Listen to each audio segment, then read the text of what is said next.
In today's video, I'm going to teach you how to transcribe video to text in Evernote. Whether you're looking to capture important dialogue from a meeting or convert an educational video into a text format for easier annotation, knowing how to transcribe video in Evernote can be a real game changer. Let's dive right in.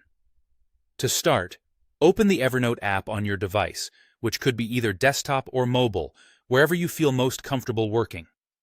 Once inside the app, you'll want to create or open a note where you'd like to start your transcription process. It's important to have a designated note ready, as this is where your video file will go and where the transcription magic will happen. The next step is to add your video to this note. You can do this in a couple of ways. If you're on desktop, you might find it easiest to use the Insert menu at the top of the screen. Click on Insert, then navigate to Attachments to locate and select your video file, whether it be an MP4, MOV, or another supported format. Alternatively, if you're more comfortable with drag and drop, you can simply take your video file from your computer and drop it right into the note area.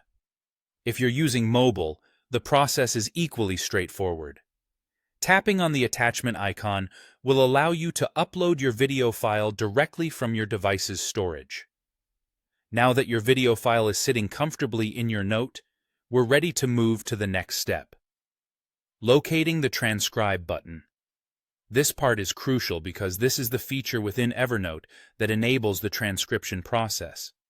If you're on a desktop, hover your mouse over the attached video file.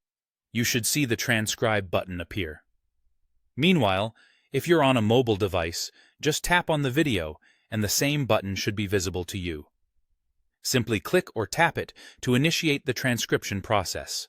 Once you hit the Transcribe button, it's time to let Evernote do its work. This is where patience comes in. Evernote will generate an editable text transcript, and depending on the video's length, it might take a short while.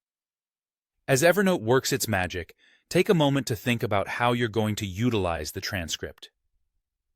Whether you'll be making notes, highlighting important sections, or maybe even sharing it with a colleague, having a plan in mind will make the subsequent steps much more efficient. When Evernote has completed the transcription, you'll notice that the generated text will appear directly below the video attachment in your note. This positioning allows you to easily reference the video while reading and editing the text. And there you have it. You've successfully transcribed a video into text using Evernote. Remember, practice makes perfect, so don't hesitate to run through these steps a couple of times to really familiarize yourself with the process. Thank you for watching, and happy transcribing.